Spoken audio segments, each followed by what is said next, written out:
There was a time when whiskey couldn't be trusted. Barrels were mixed with industrial alcohols and actually colored to look like they were aged, and then sold as something that they weren't. So in 1897, the U.S. passed the Bottled in Bond Act.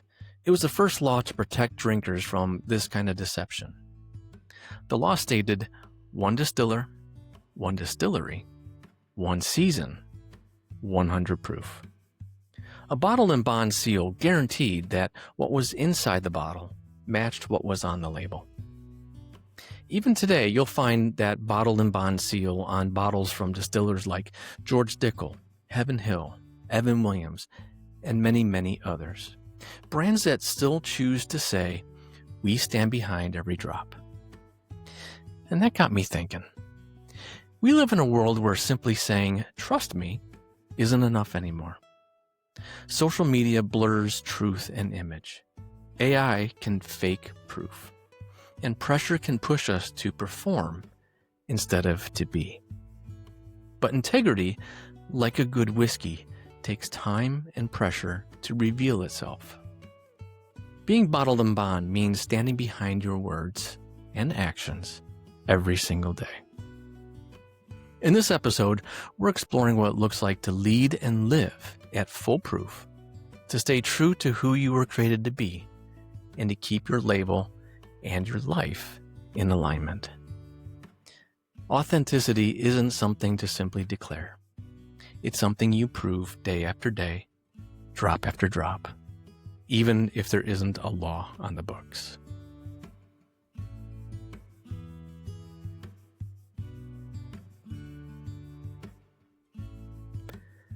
As you heard in the opening, there was a time when whiskey couldn't be trusted.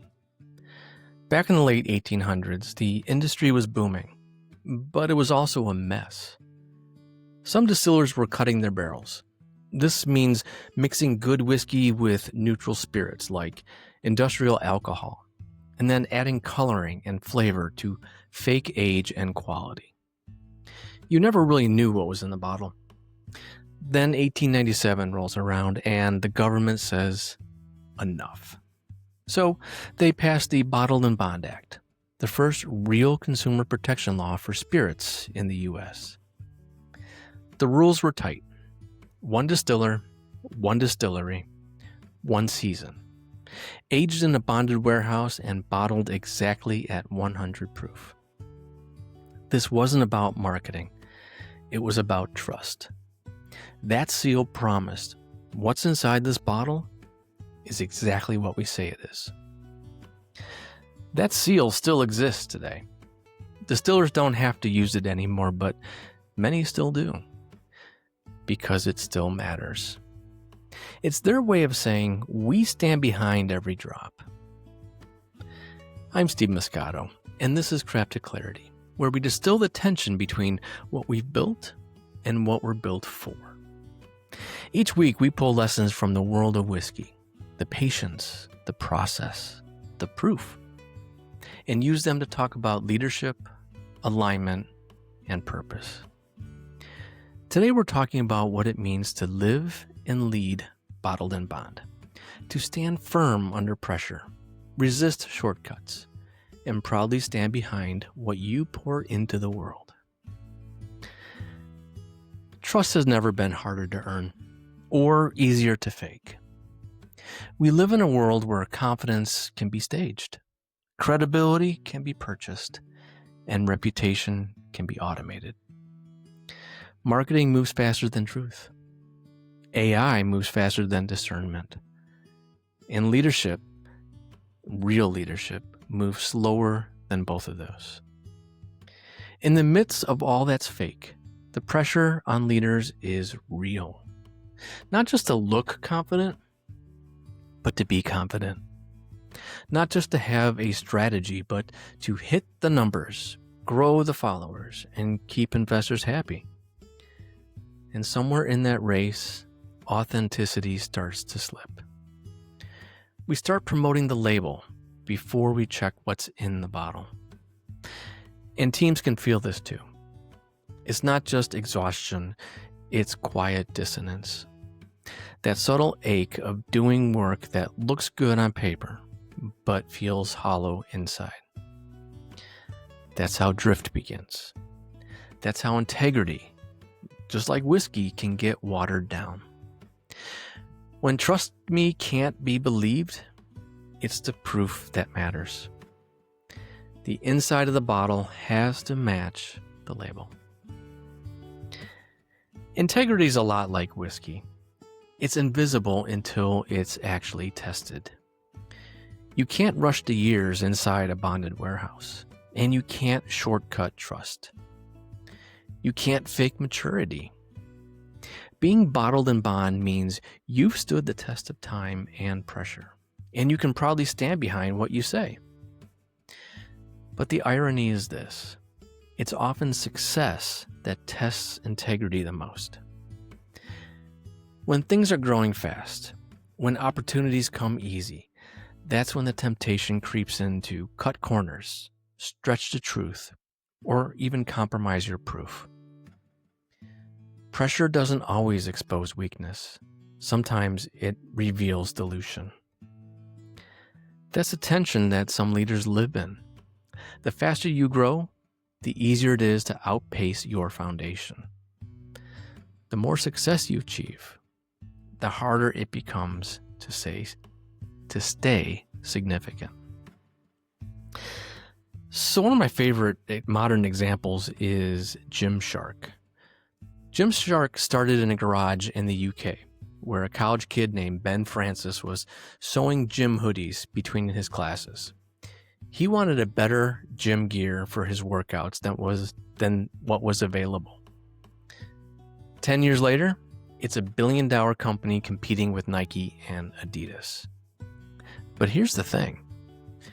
They never tried to be everywhere. Gymshark doesn't make athletic wear that doubles as streetwear.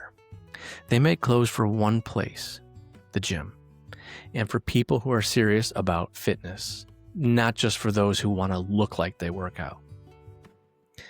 They chose clarity over expansion, depth over width, and significance over scale.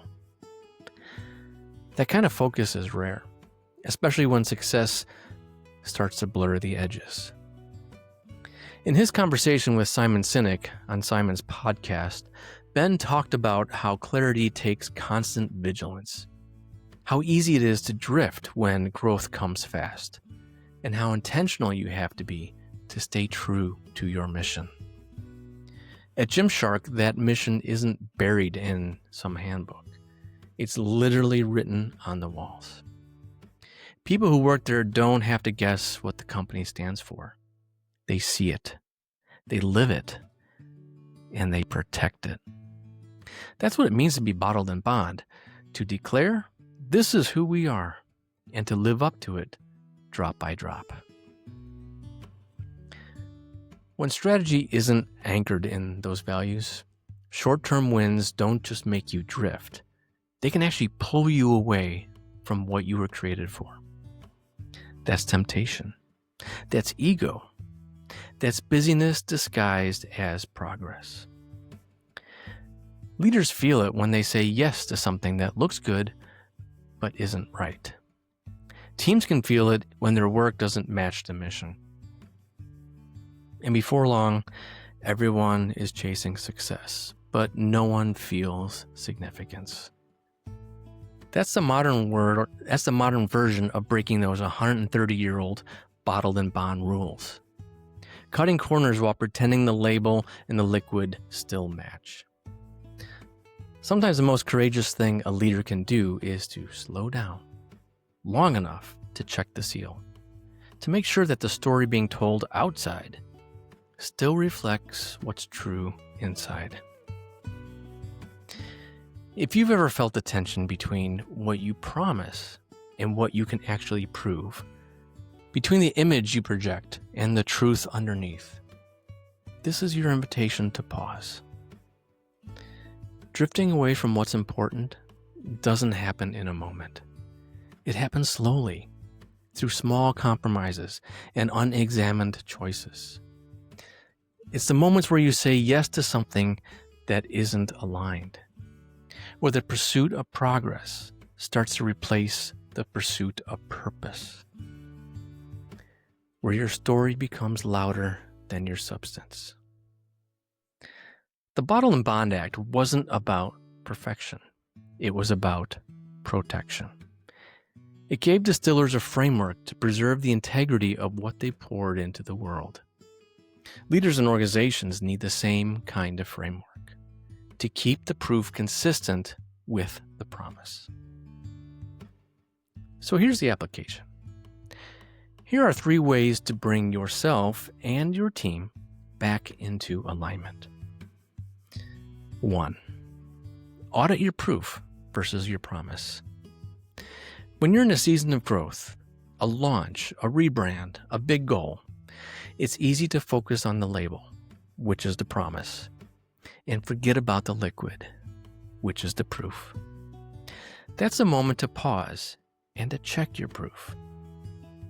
So write down 3 things that you or your organization say you stand for. Then ask, is what's inside the bottle consistent with the label? Are we living what we claim or marketing what we wish were true? The Bottled and Bond Act protected drinkers from false claims. Maybe this moment will protect you from the false alignment. Number 2, create a pause and withhold rhythm. When an exciting opportunity shows up, maybe this is a new client, a partnership, a cause, or even a new job, it's easy to say yes before asking if it fits. Before you stamp your seal on it, hold your label up to the light and ask yourself, does this align with who I say I am? Does this honor what we've built? If not, wait. Saying not yet is one of the most powerful ways to stay authentic. That pause isn't hesitation. It's discernment. It's how you keep your bond with truth intact. And number 3, build your bonded daily practice. When everything is moving fast, habits are what hold you steady. So picture your name, your leadership, your organization stamped with that bottled and bond seal. A guarantee that what's inside matches what's on the outside. Then build simple rhythms that keep that alignment. Begin meetings with revisiting the mission. End the week asking, did we live up to the seal? Challenge decisions that sound profitable but feel off purpose. Metrics can tell you if you're becoming successful, but only your consistency can tell you if you're becoming significant. If you've ever gone to a whiskey tasting, you know the routine. You swirl, you sip, you pause, and you write down what stands out. Not because it changes the whiskey, but because it helps you remember what's worth remembering. Here are my tasting notes from today. Yours might be different. Authenticity is the proof, not the polish. Polish can attract attention, but authenticity earns the trust. In leadership and in branding, people sense when what's inside doesn't match what's displayed. The proof, not the presentation, is what builds belief. The second one, integrity compounds over time. Truth isn't built on one big moment. Trust isn't built on one big moment. It's built in hundreds of small moments.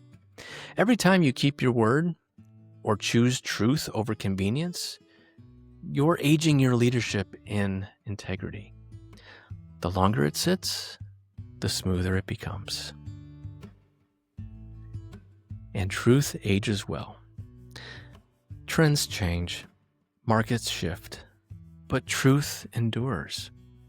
The more you protect it, the more you resist the temptation to dilute or disguise it, the more powerful and lasting it becomes. And the last tasting note: what you protect determines what you become. Distillers who guard their process build value that can't be faked. They protect quality, consistency, authenticity, and those actions become their brand. The same is true for us. When we protect, build, and live out our personal or organizational brand, when we refuse to let it get watered down or mismatched to what's on the label, we preserve not just credibility, but identity. In the end, what you protect determines what you become. And that's the essence of significance. Being known not for just what you do, but for what you stand for. If your brand or leadership or your life carried a bottled and bond label, what would it certify? Would it prove consistency and transparency, or reveal where drift has become? Being bottled and bond doesn't mean you never falter. It means you choose to keep earning trust every single day. Through your actions, through your alignment, through the proof that you leave behind. The leaders and the brands that we trust the most don't just declare their integrity. They distill it. They earn it, drop by drop. This is Crafted Clarity, where clarity isn't found, it's crafted. Thanks for listening to Crafted Clarity. If you're a leader wrestling with the tension between success and significance, or you're trying to align your work with a deeper calling, I'd love to connect with you. If your organization is facing questions about strategy, whether it's alignment, ROI, or building confidence in your team, this is the work we do every day at iBrand. And if you walk this journey yourself, or maybe you're right in the middle of it, I'd love to hear your story and maybe even share it here on the podcast. You can find me at craftedclarity.net.